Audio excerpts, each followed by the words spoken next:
great honor next of introducing our keynote speaker this evening, Megan Siniscalchi. I practiced that so many times. Ms. Siniscalchi is an associate at Biederman, Honig, and Sempervivo, a boutique civil litigation firm in Manhattan. Ms. Siniscalchi focuses her practice on the defense of corporations and educational institutions in a variety of civil and commercial litigation matters. She also has experience defending liability claims related to sexual assault and harassment. She received her bachelor's degree from UCLA and her JD from Fordham University School of Law in New York City. But, as we all know, most importantly for her success, she participated in the mock trial program right here in Orange County at Tribute Hills High School.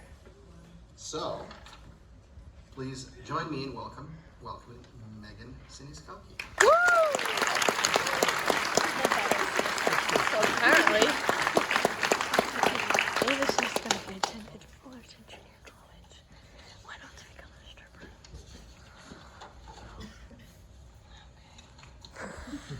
Thank you for that introduction. It is surreal to be back here 15 years after I participated in the mock trial program at Tribute Hills High School with Coach John Spangler.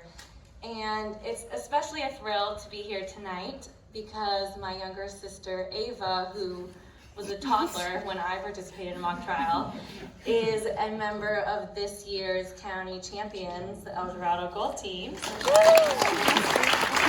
Hi everyone. So it's incredibly exciting to be here tonight, and I'm very grateful, so thank you so much. When I think back on my participation in mock trial 15 years ago, my goal of becoming an attorney in New York City seemed so far off. There were so many steps to go through to get to this point. But here I am, I've been litigating for 5 years and loving almost every minute of it. And so it's very exciting. My journey to get to where I am today has not been an easy one. And one of the reasons for that is because I have a significant vision impairment. It's a genetic disease that I was born with, although I wasn't officially diagnosed until I was in 7th grade. It's called dominant optic atrophy, also known as Cager's disease. So without my contacts in or glasses, I am legally blind. With my contacts in, my vision only corrects to a certain extent, and that is due to dead nerve cells in my pale optic nerve. I'm going to give you guys a little 101 on visual acuity, just to kind of give some perspective. Most of us know that perfect vision is 20/20. So what does that mean exactly? That means something that's 20 feet away, you can see it clearly from 20 feet away. Let's say we have a street sign, and somebody with perfect vision can see that sign and read it from 120 feet away. My vision, with my contacts in, the best it corrects to is 21/20. So if somebody can see it from 120 feet away, I can only see it if I am 20 feet away. So I need to be 100 feet closer to that sign to be able to see it. As you can imagine, that creates quite a lot of challenges in my everyday life. A piece of paper that has a normal 12-point size font, I have to hold it pretty much right up here to be able to read it. The font on my cell phone is extra large, probably the same size as your grandparents' font on their cell phones, if they have cell phones.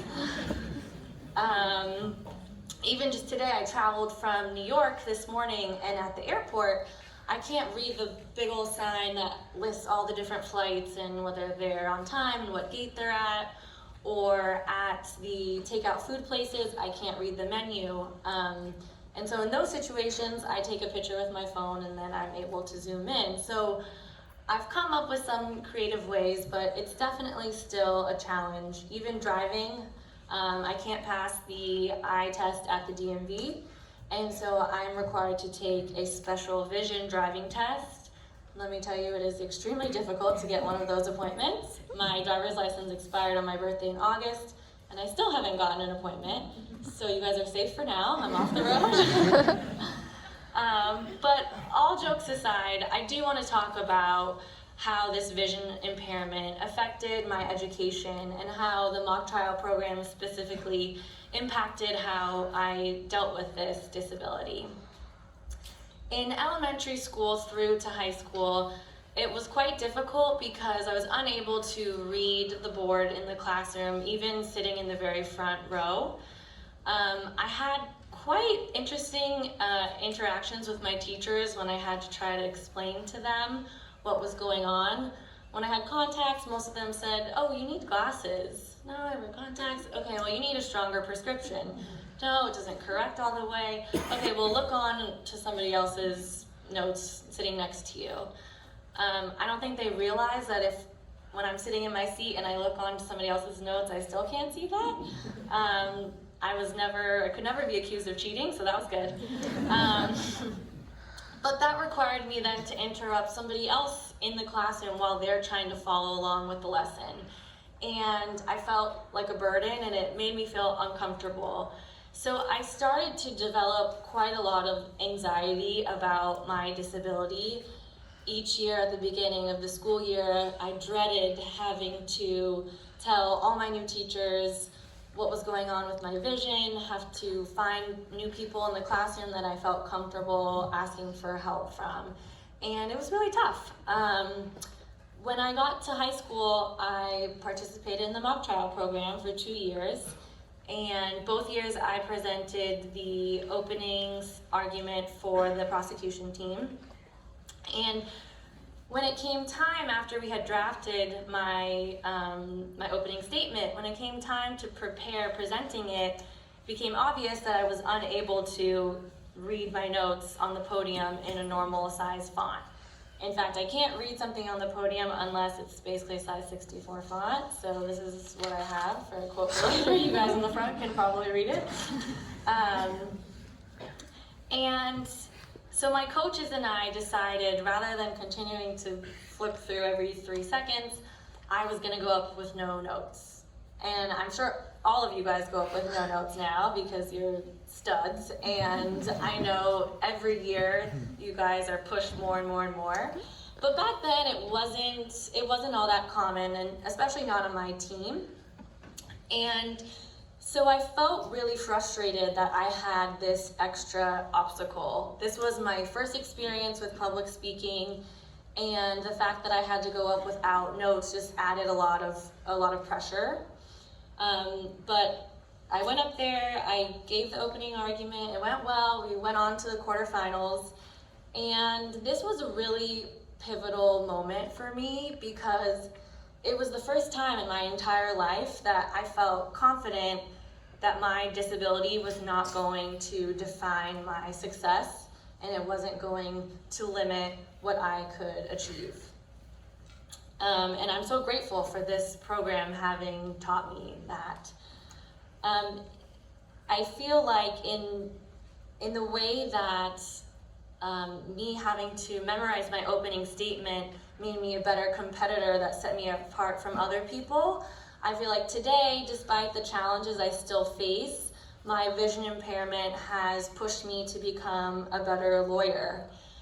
For example, in November, I had the opportunity to argue in front of the Second Department Appellate Division in Brooklyn, New York.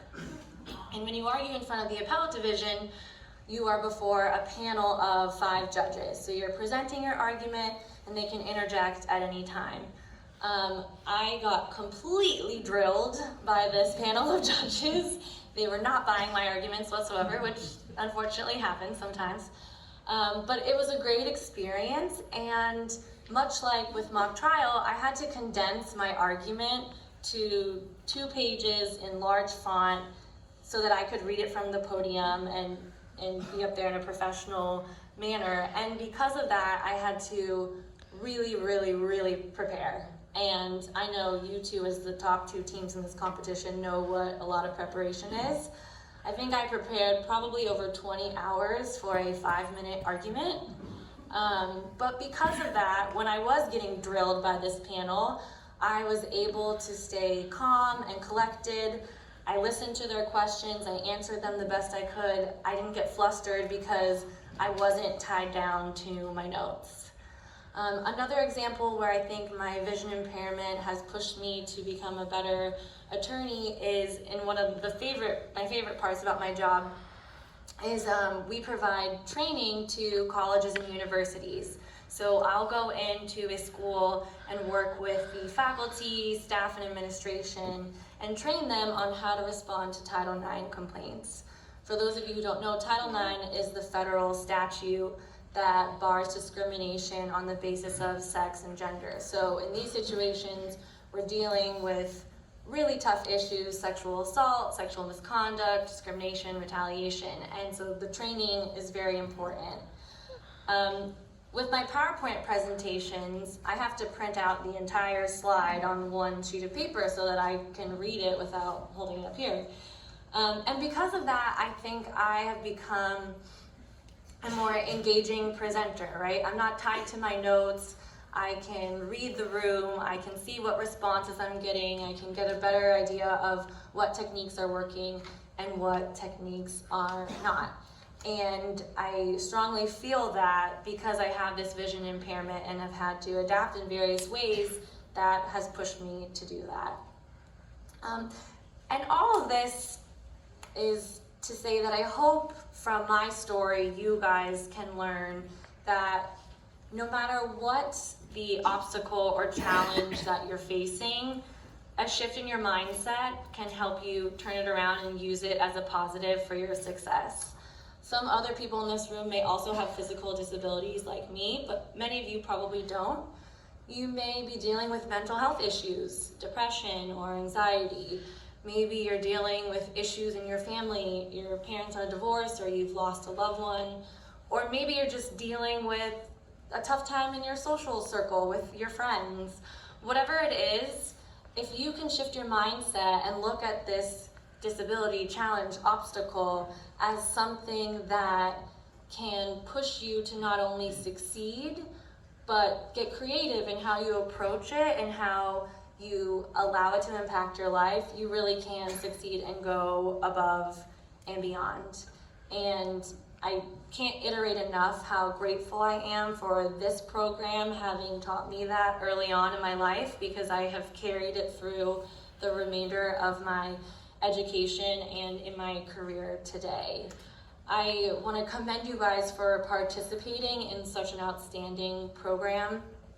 The mock trial program teaches you so many important skills that you can apply later on in life, even if you don't go into the legal profession. Public speaking skills, which are so important. It teaches you to work with a team, to be able to collaborate and be receptive to other people's ideas and experiences, and that certainly is important in any field, any career you go into. This program fosters strategic thinking, creativity, thinking out of the box, critical thinking. It really is so outstanding, and I commend you guys for participating and encourage you to continue to do so for the rest of your high school career. And on that note, I want to encourage you guys to continue to participate in extracurricular activities. This is something that I have made a strong effort to do even in my career. Outside of work, I try to get involved in as much as I can. Some of it is legal related, some of it is not. I volunteer with a nonprofit, but I've also become involved in several associations, professional associations, and through these associations, I've had some of the most enriching and rewarding experiences. I've had the opportunity to travel, the opportunity to network and meet other people in my field and outside of my field. And even through my participation with the New York City Bar Association, last night I had the opportunity to marry my love of singing and music with my love of the law and perform in a musical honoring Supreme Court Justice Ruth Bader Ginsburg, who was there in the audience, and I got to meet her. Yeah, I'm like still on a high from it. It was so amazing. But that's just an example of a amazing, unique experience that you can get by getting involved. And so I really encourage you guys to continue to participate in extracurricular activities in your education and beyond, and do things that you love too, right? Like, it's great to do professional stuff, but remember to do things that you love. So to wrap up, I want to leave you with a quote from Justice Ruth Bader Ginsburg herself. She said, "So often in life, things that you regard as an impediment turn out to be great good fortune." And as someone who for a very long time viewed my visual impairment as an impediment to my success, I know now that this absolutely holds true, and I hope that all of you remember that no matter what challenge you're facing, that you can use it as a tool to succeed. Thank you.